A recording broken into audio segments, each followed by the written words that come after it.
I call on men everywhere to stop rewarding bad female behavior. You know what I mean. Immature, mentally ill, and downright evil. Do everyone a favor and boycott women who habitually display these traits, no matter how hot they are. Confucius say, choose carrot wisely. Most of us get sucked into these hurricanes for the same reason. They dangle that carrot. Sometimes they give us a nibble. Sometimes they give us the whole thing. Smart guys take the carrot and run.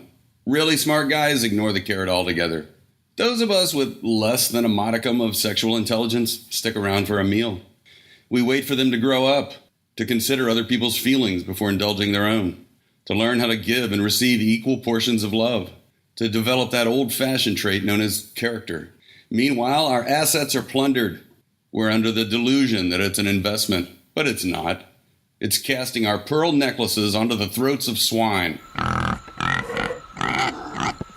I divide these pigs into 3 categories: immature, mentally ill, and evil.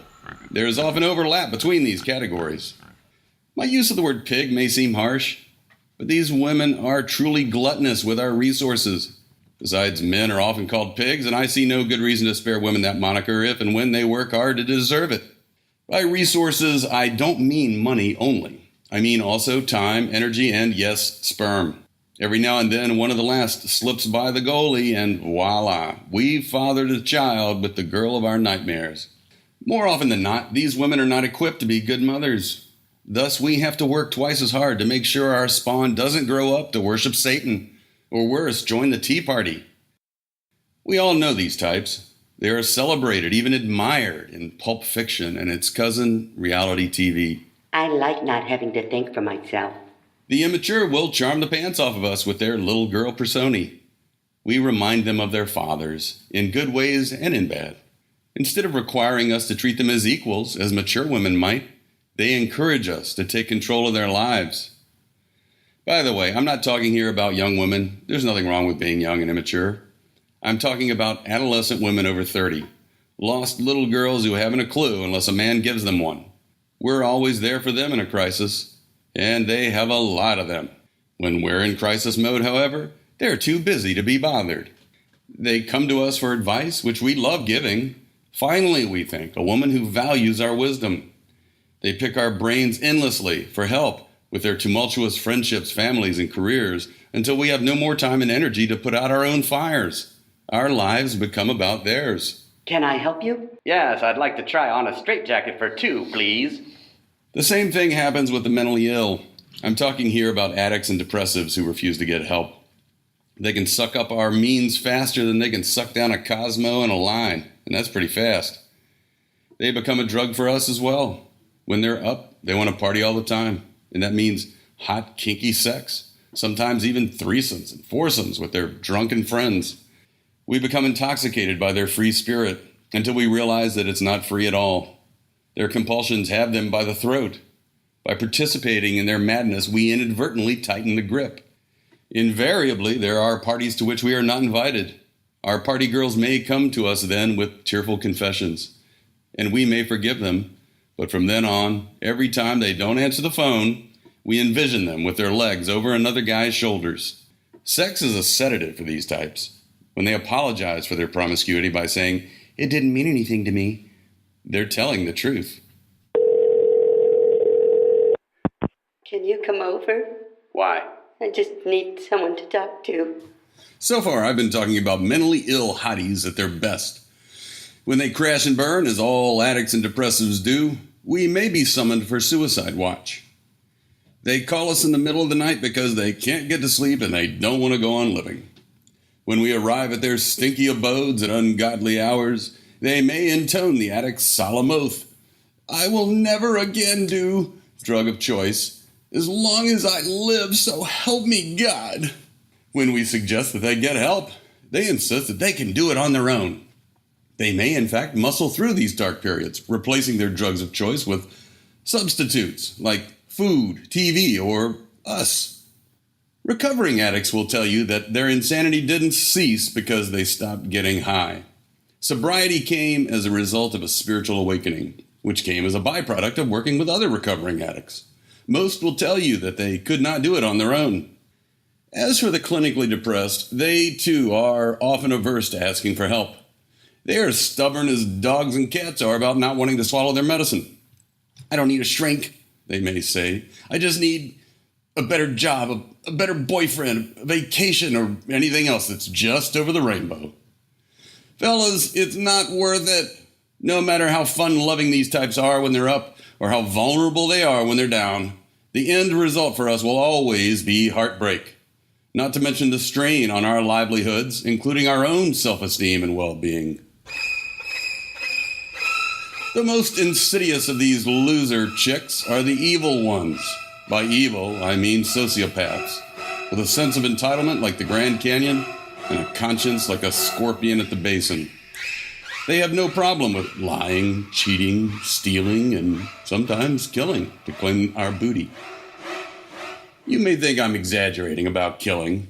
I once went on a date with a woman who let me know that whenever her boyfriends got out of line, she got her mobster uncle to take care of them. I laughed. She didn't. She was deadly serious. Why do these women succeed in siphoning our nut?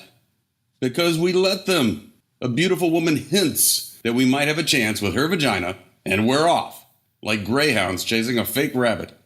There is a simple test to determine whether or not the rabbit is real, but it requires diligence on our part in valuing behavior over appearance. What's the first rule of gambling? Never bet more than you can afford to lose, right? Okay, bad girls like racetracks rely on men not living by that rule.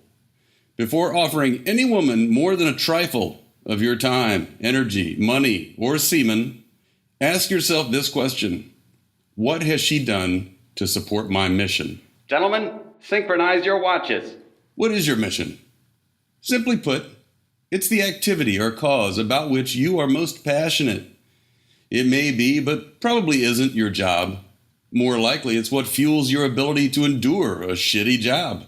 Music, science, philosophy, politics, sports, travel, you name it.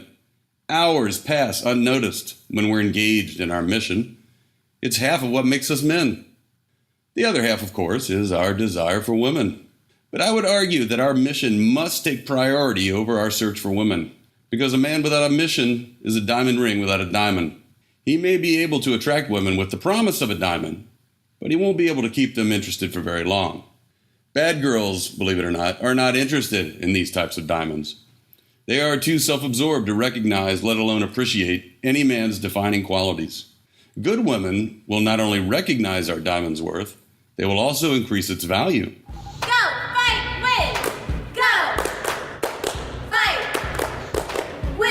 We must keep our wits about us when interacting with hot women. They're used to having their way with us.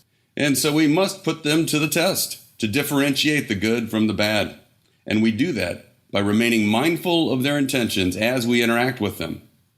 Remember, the question you should always have in the back of your mind is, what is she doing or has she done to support my mission? At the start of a relationship, this usually takes the form of questions about the driving forces in your life. If she's a good woman, meaning good for you, and she's into you, then she will try to find out more about you than your source of income. She may inquire about your job, and she may very well not have gold-digging motives in mind. But she will also ask about your hobbies, or recent vacations, or about what you wanted to be when you were a kid, or about your opinion on a current event. In short, she will show interest in and approval for you as a person.